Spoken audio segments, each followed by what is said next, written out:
were burned, mutilated, and hung from a bridge in Iraq. Should we step up and try and do something about that problem? We will have to have very vigorous opposition to this amendment as it is presently drawn. The Blackwater strategy worked very, very well. They went to Washington, they stopped any investigations from taking place, and at the end of the day, as a result of their action, they were able to protect their business. They went out and they retained former high-ranking government officials.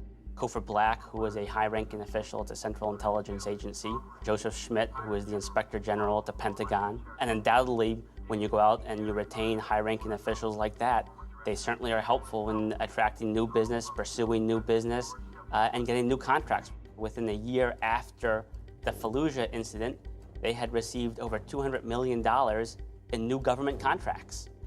People in Washington who leave government and go to work in lucrative jobs or defense industry, they have connections. They have influence.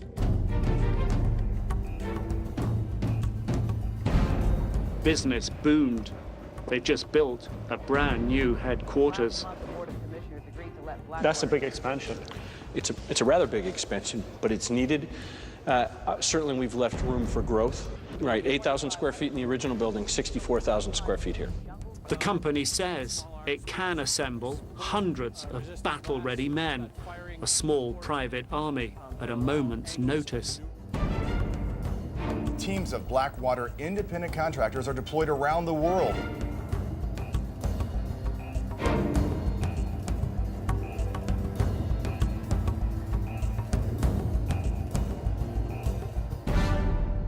Instead of mourning my son's death and the other 3 men, they go and they profiteer off of it. They were cutting every possible corner to make more money for them. In Iraq, most of the men aren't getting the protection. Men over there working for Blackwater are still dying.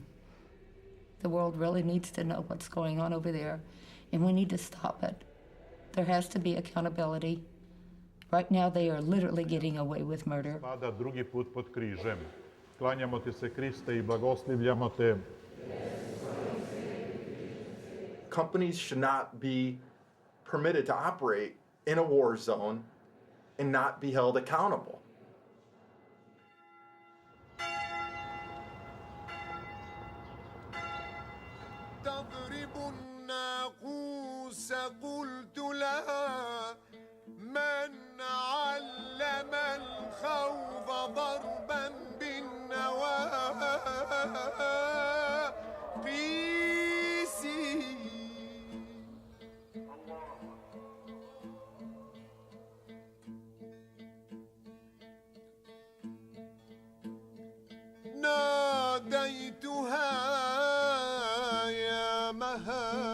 I was reading the Bible in Greek and Hebrew and studying those languages, and Hebrew sort of led naturally into Arabic. I was also interested in student loan repayment. I owed, upwards of $40,000 in student loans, which the Army promised to repay. The option available to me was to get a secret clearance and become an interrogator. And I agreed. This was pre-9/11.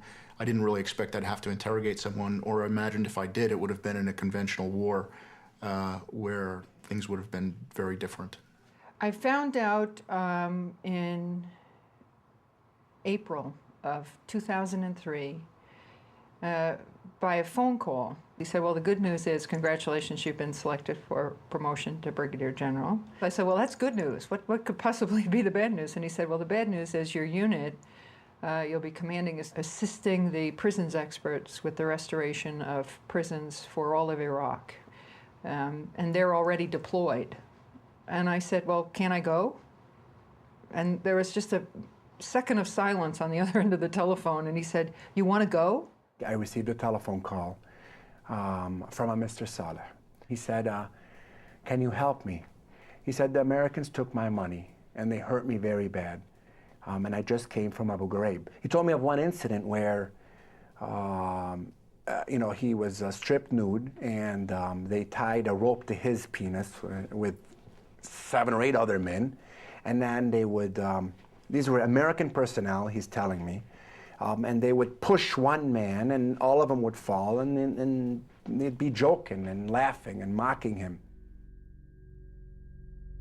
I would ask him, who was doing this to you, Mr. Saleh? And he would say, well, there were two types of people. One was dressed some type of military personnel wearing the army.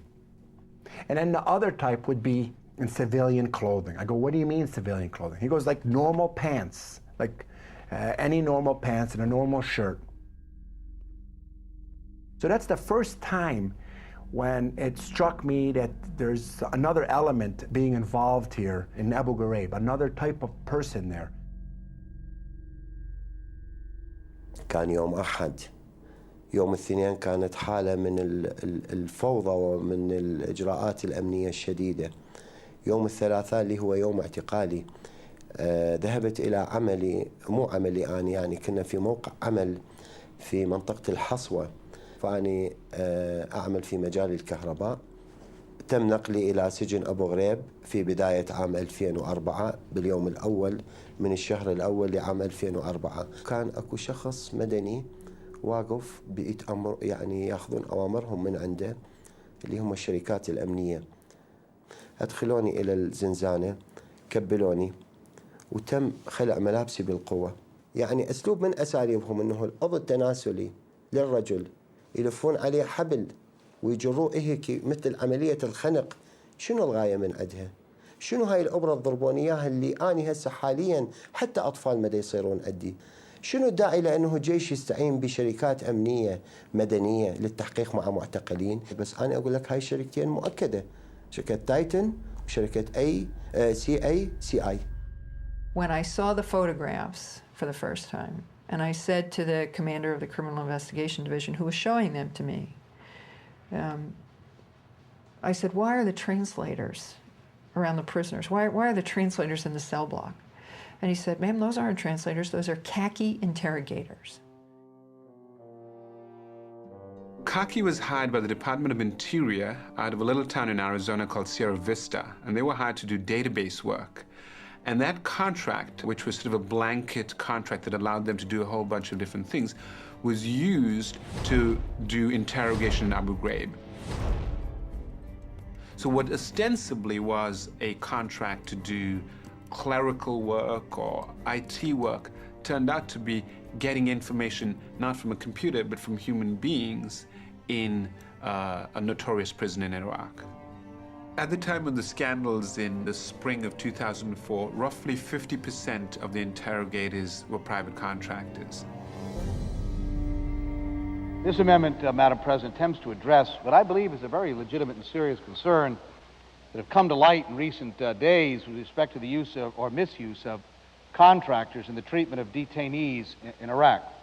Quite simply, Madam President, this amendment would prohibit the use of contractors in interrogations of prisoners and in offensive military operations. It just seems to me abundantly clear that we cannot hire private contractors to perform a function as inherently governmental, inherently sensitive, indeed inherently explosive, and for which there must be accountability, as is the interrogation of prisoners.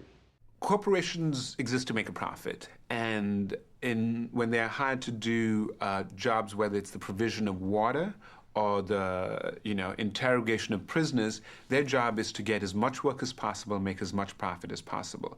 Now that doesn't work in the field of intelligence, period. You do not put personnel who do not have allegiance and 100% loyalty to America, you do not put them in sensitive key government activities like military intelligence gathering. It creates a conflict too, because we were uncertain, we knew what our chain of command was. That was very clear, and we were forced to memorize it and follow it.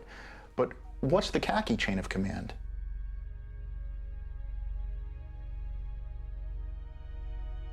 بفضل هاي الشركات السجون أصبحت معسكرات للتدريب على العنف. وفوجئت بالاعتقال، وبالفعل بعد يومين نقلت إلى سجن أبو غريب، ورفع الكيس من رأسي ووجدت نفسي أمام مجموعة عسكر مجندين يعني من دول المحققين عرفنا فيما بعد، مجموعة حوالي 8 أو 10 وولون علي يضعون البندقية بأماكن حساسة بالجسم وبالإضافة إلى الضرب. وكنت أسمع به استغاثات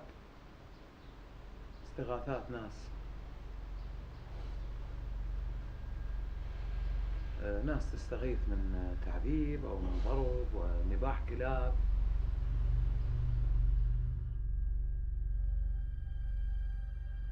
There was a wink and a nod approach. We have these rules, you're going to follow them, but we're not going to spend that much time making sure that you're going to follow them. And if I don't know about what's going on, then I can, have plausible deniability. The contractor is safely in an office in the United States somewhere, so no direct supervision. And to just simply say, well, I